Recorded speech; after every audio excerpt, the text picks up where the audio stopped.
Ben Ho, I'm the new assistant professor of economics here at the econ department. I'm a behavioral economist that studies climate change. So my background at graduate school was I did my PhD in economics and master's in political science and education, and then later I worked at the White House where I was the lead energy economist. That's how I got interested in climate change issues. It was an amazing experience. I took the job actually mostly just because my wife was living in Baltimore.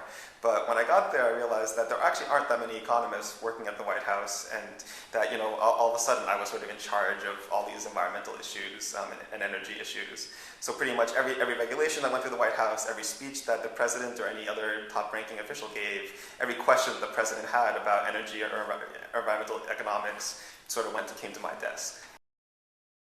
A problem. I think one of the things that is misunderstood about climate change, though, is you hear a lot about the science of climate change and not so much about the economics of climate change. And so economists have been studying climate change for a long time, and I think you really realize that from the economic analysis that there are tremendous costs of climate change, trillions of dollars of costs in terms of more droughts, more famine, but there's also benefits of climate change in terms of longer growing seasons, less people dying from cold, and so it's a very complicated problem to sort of calculate the costs and benefits of climate change, and which makes it a much more nuanced problem than sort of you often hear about in public discourse.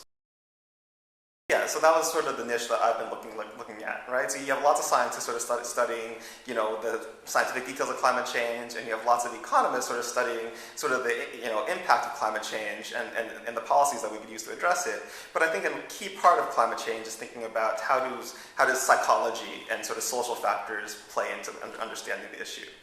So, traditional economics sort of tells us that climate change is a difficult problem because it's the classic tragedy of the commons, right? That, so my actions affects everyone else in the world, and so individually it makes sense for me to pollute as much as I want because even though it hurts me a little bit, it's really most of the damage I create is going to everybody else. And so I tend not to, internalize the full cost of the damage I'm doing.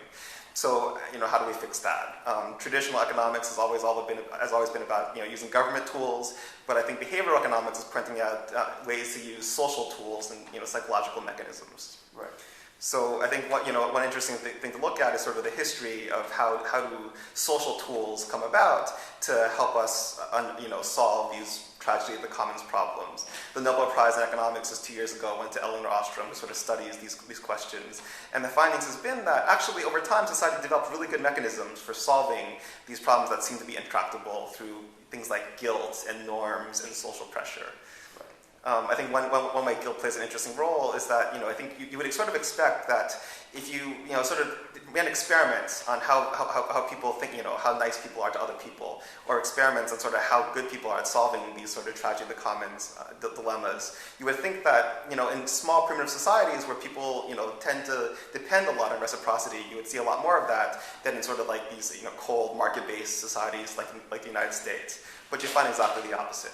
Right? And so I think the logic of it is that actually in primitive societies, they cooperate a lot, but the cooperation is very face-to-face. It's all about I scratch your back, you scratch my back, and the trick for that, in terms of climate change is that climate change is impersonal, it's abstract, and sort of these face-to-face reciprocity just doesn't work.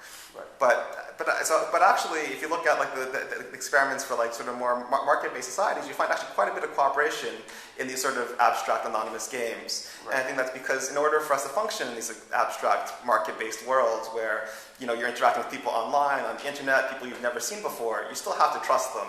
And so I think we've sort of developed norms of cooperation that allows us to sort of cooperate, even in sort of these abstract settings, which suggests that even though today, we might not yet be at the point where, social norms can help us solve climate change, but at least we're moving in that direction, and my research is trying to help us push us there.